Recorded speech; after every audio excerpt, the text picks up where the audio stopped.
Judges 19. And it came to pass in those days, when there was no king in Israel, that there was a certain Levite sojourning on the side of Mount Ephraim, who took to him a concubine out of Bethlehem Judah.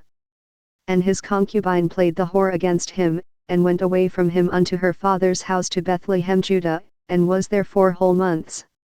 And her husband arose, and went after her, to speak friendly unto her, and to bring her again, having his servant with him, and a couple of asses, and she brought him into her father's house, and when the father of the damsel saw him, he rejoiced to meet him. And his father-in-law, the damsel's father, retained him, and he abode with him 3 days, so they did eat and drink, and lodged there. And it came to pass on the 4th day, when they arose early in the morning, that he rose up to depart, and the damsel's father said unto his son-in-law, Comfort thine heart with a morsel of bread, and afterward go your way. And they sat down, and did eat and drink both of them together, for the damsel's father had said unto the man, Be content, I pray thee, and tarry all night, and let thine heart be merry. And when the man rose up to depart, his father-in-law urged him, therefore he lodged there again. And he arose early in the morning on the 5th day to depart, and the damsel's father said, Comfort thine heart, I pray thee.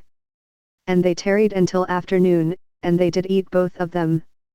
And when the man rose up to depart, he, and his concubine, and his servant, his father-in-law, the damsel's father, said unto him, Behold, now the day draweth toward evening, I pray you tarry all night, behold, the day groweth to an end, lodge here, that thine heart may be merry, and tomorrow get you early on your way, that thou mayest go home. But the man would not tarry that night, but he rose up and departed, and came over against Jebus, which is Jerusalem, and there were with him 2 asses saddled, his concubine also was with him. And when they were by Jebus, the day was far spent, and the servant said unto his master, Come, I pray thee, and let us turn in into the city of the Jebusites, and lodge in it. And his master said unto him, We will not turn aside hither into the city of a stranger, that is not of the children of Israel, we will pass over to Gibeah. And he said unto his servant, Come, and let us draw near to one of these places to lodge all night in Gibeah or in Ramah. And they passed on and went their way, and the sun went down upon them when they were by Gibeah, which belongeth to Benjamin. And they turned aside thither, to go in and to lodge in Gibeah, and when he went in, he sat him down in a street of the city, for there was no man that took them into his house to lodging. And, behold, there came an old man from his work out of the field at even, which was also of Mount Ephraim, and he sojourned in Gibeah, but the men of the place were Benjamites. And when he had lifted up his eyes, he saw a wayfaring man in the street of the city, and the old man said, Whither goest thou? And whence comest thou? And he said unto him, We are passing from Bethlehem Judah toward the side of Mount Ephraim, from thence am I, and I went to Bethlehem Judah, but I am now going to the house of the Lord, and there is no man that receiveth me to house. Yet there is both straw and provender for our asses, and there is bread and wine also for me, and for thy handmaid, and for the young man which is with thy servants, there is no want of anything.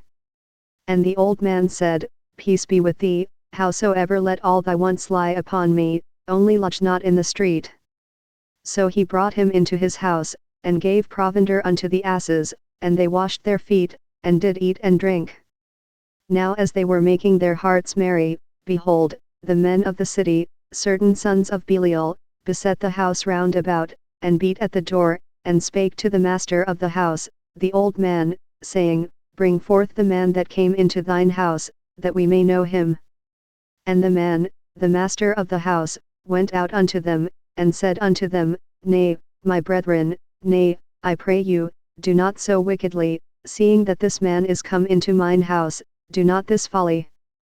Behold, here is my daughter a maiden, and his concubine, them I will bring out now, and humble ye them, and do with them what seemeth good unto you, but unto this man do not so vile a thing. But the men would not hearken to him, so the man took his concubine, and brought her forth unto them, and they knew her, and abused her all the night until the morning, and when the day began to spring, they let her go. Then came the woman in the dawning of the day, and fell down at the door of the man's house where her lord was, till it was light. And her lord rose up in the morning, and opened the doors of the house, and went out to go his way, and, behold, the woman his concubine was fallen down at the door of the house, and her hands were upon the threshold. And he said unto her, Up, and let us be going. But none answered. Then the man took her up upon an ass, and the man rose up, and gat him unto his place. And when he was come into his house, he took a knife, and laid hold on his concubine, and divided her, together with her bones, into 12 pieces, and sent her into all the coasts of Israel. And it was so, that all that saw it said, There was no such deed done nor seen from the day that the children of Israel came up out of the land of Egypt unto this day. Consider of it, take advice, and speak your minds.